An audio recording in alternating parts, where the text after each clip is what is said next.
Eternity is pain. To live forever is misery. I have walked this earth for centuries, longing for the sweet release of death. Sure, I invested $10 in the stock market decades ago and am now a billionaire. Sure, I've banged dozens of women in their 20s simply because they did not know I'm 10 times older than their grandparents. But is this everlasting youth and beauty truly worth the price of agonizing eternal life? Woe is me. Hey, are you a vampire? Yes. So you get to live forever. Yes. So you'll live long enough to see the world rid itself of disease and suffering. But I probably won't get to see that in my lifetime. That is a fair assumption. Hell, you'll probably live long enough to do space travel and colonize different planets. Again, you are correct. You will live long enough to see Disney make a good mainline Star Wars movie, but millions of fans will have died of old age by then. You'll all be long dead before that ever happens. And you're complaining that you get to live forever. Indeed, young one. For you do not understand the anguish of always having time on your side. Oh, okay. I was just making sure. Fuck you. What an asshole. First I have to play this depressing game, and now I have to listen to some sad sack talk about how hard it is to be immortal.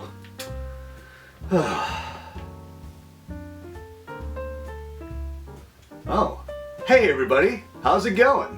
I was just getting into my Halloween groove by playing some spooky video games. Today, I'm checking out Vampyr with a Y. I remember back in 2018, seeing this game on store shelves, and like most people, I didn't think anything of it. I thought it was just trying to cash in on the vampire craze, which at that point had already started to fizzle out. The only reason I even have the game is because it was free on PlayStation Plus last year, and I'm not going to say no to a free game. So, in the spirit of Halloween, let's play Vampyr. The game starts you off as Jonathan Reed, a doctor whose practice specializes in blood transfusion.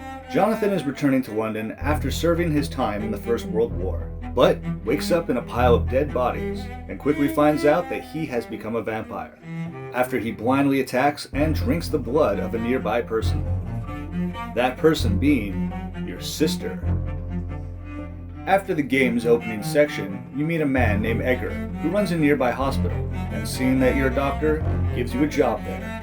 And well, as I'm sure you're about to see, this is one of those morally challenging games where it has you at odds, as you are a doctor who must uphold the Hippocratic Oath, while also being a bloodthirsty predator. This is one of the more interesting mechanics about Vampyr. You can eat, drink the blood of any character in this game. Seriously, anyone. It's a buffet. Even your own mother.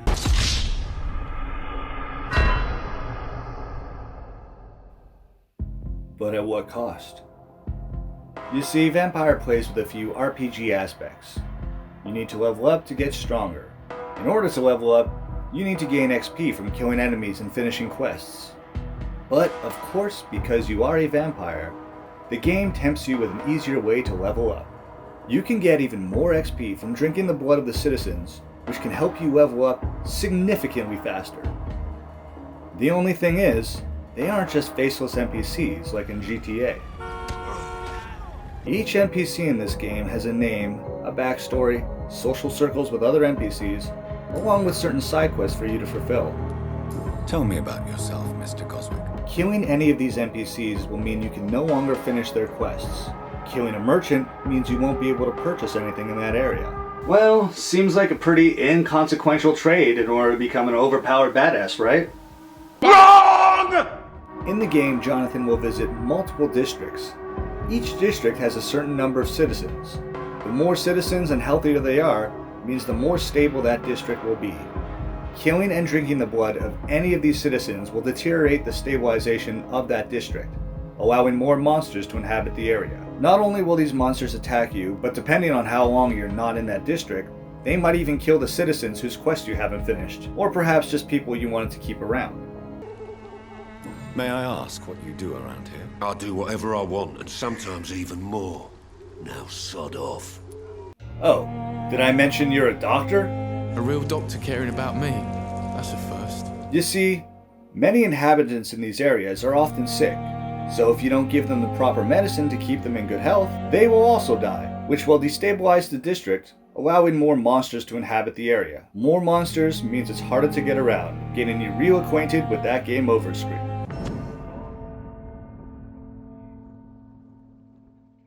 The difficulty is tied directly to your decision making. You might find the game harder if you refuse to suck anyone's blood, as most monsters and enemies don't give much XP when defeated. This will make certain areas and bosses a lot harder because you might feel underpowered. However, I played a good two-shoes run, giving medicine to the sick and not killing any of the citizens. That's not to say I had a perfect run. People still died in my playthrough, from consequences based on other decisions I made, which I'll talk about soon.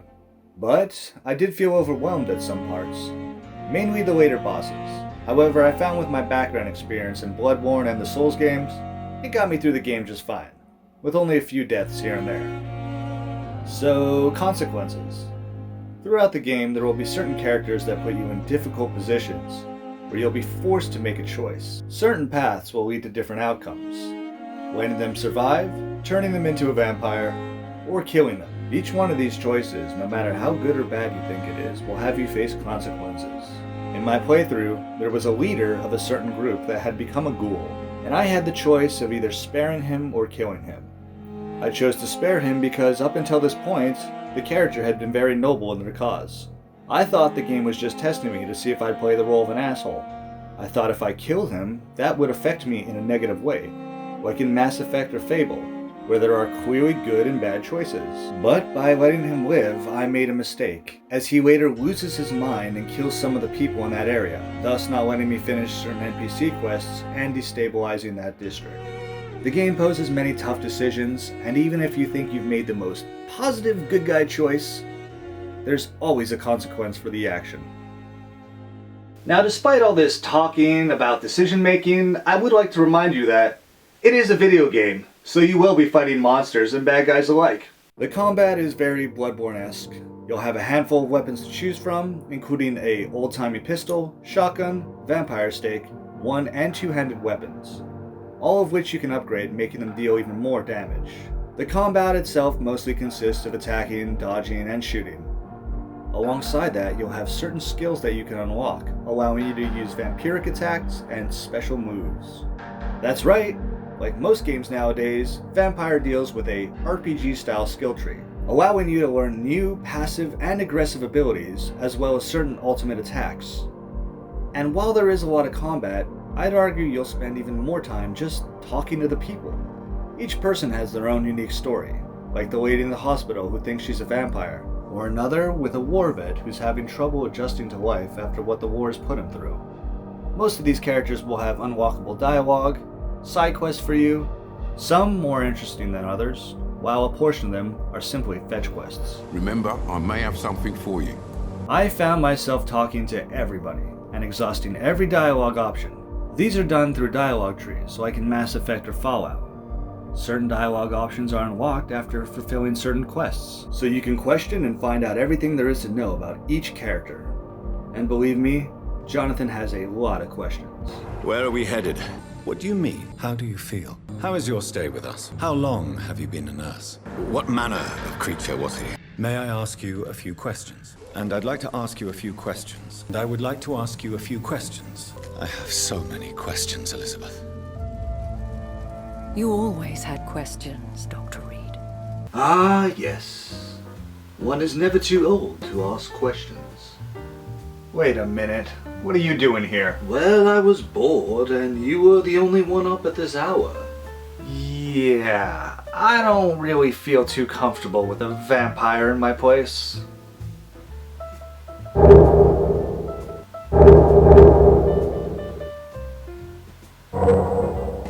You don't look so well.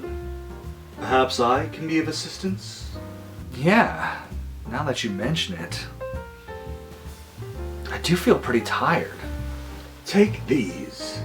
They'll make you feel better.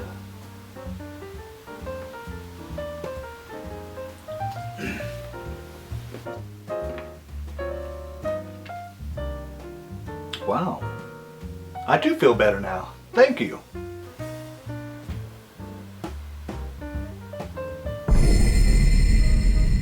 So, would it be too troublesome to stay in your company just for a while?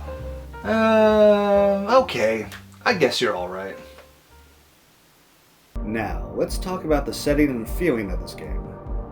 Vampyr takes place in the early 1900s London, during the end of the First World War and around the same time as the Spanish flu was creeping in.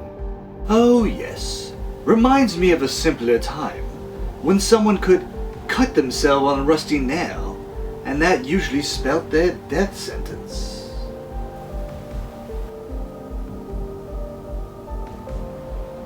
Sorry. The game does a great job of portraying this through its wonderful art style of the worn-down London streets, with its dark, sad, and gloomy atmosphere, only for the scenery to be matched by its gothic, moody string orchestra. I mean, just listen to it.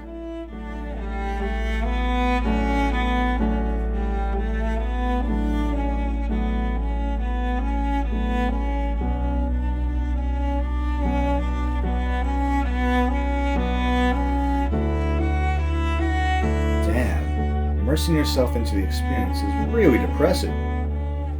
I mean, everybody in this game is always bummed out. I just escaped death in the trenches to be surrounded again by the moans of the dying. No one can help me, not even you. Is there only pain and suffering in this world? Sorry, sir. I don't know a lot of folks around here. Most prefer to avoid me. The flower's dying. It needs water. Tell me about yourself, Mr. Coswick. I don't want to talk, Doctor. It's the pain, sir. The drugs don't work. It just hurts under the scars. After playing the game for a few hours, I thought it was almost comical how sad and shitty everyone's life was. Even my dreams are soaked with gloom. Aside from the game being aesthetically gorgeous, you can tell that this isn't a AAA game. Jonathan and a few core characters look on point, but a lot of the other citizens not important to the story kinda look like cardboard cutouts that weren't given much time for visual detail. What the hell is even that? There are a few glitches that I did encounter, but nothing that broke the game. Granted, this was not made with a AAA budget.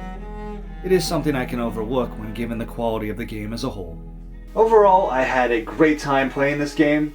Even though it didn't have that AAA budget, I found myself fully immersed and engaged in the experience. Hell, probably more so than some of the other big studio games I've played. To whom? And your goddamn father. Sorry, my face is tired from dealing with everything. Vampyr is definitely a game that I would have overlooked and probably never played had it not been free on PlayStation Plus. But now I can say for sure that if you have happened to have downloaded it and it's just sitting in your library, give this game a shot. And if you don't have it, maybe check it out. The game's been out for a few years now, so you could probably pick up a copy for around 20 bucks.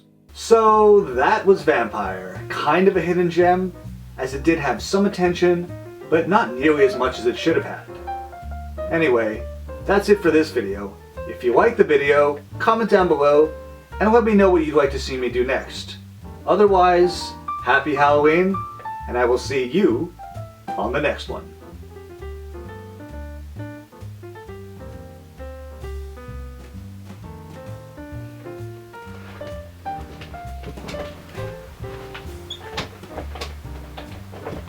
Alright, cool.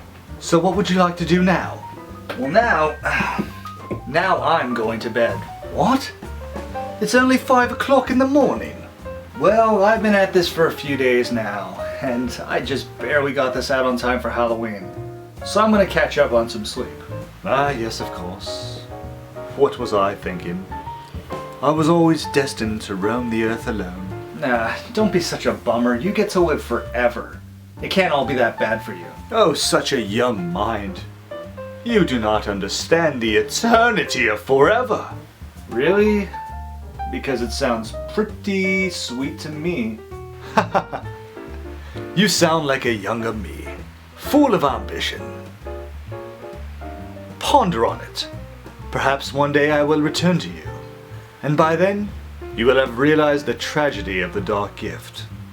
Yeah, you keep saying that, but if living forever really sucks that much, why not kill yourself? Are you crazy? That's stupid. I'm not doing that. You know what? I don't need to take this from you. My life is hard enough as is. Yeah. Literally having all the time in the world sounds like a real drag. Perhaps one day you will understand, but until then.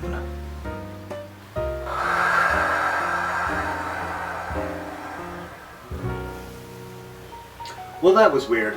Anyway, episode's over. Happy Halloween.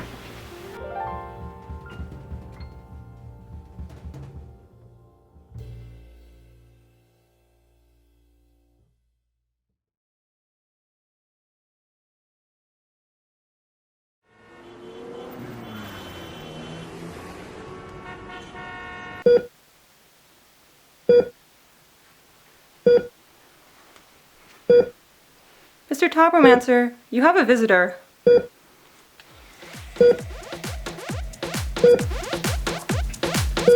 Yo, tobromancer. It's me. I took a few years to myself and realized, yeah, it's absolutely amazing to be young in the future. I mean, look at all this stuff I would have missed out on. Like my new PlayStation 37. The games on this are absolutely incredible. By the way, check out my wife who bought 3000.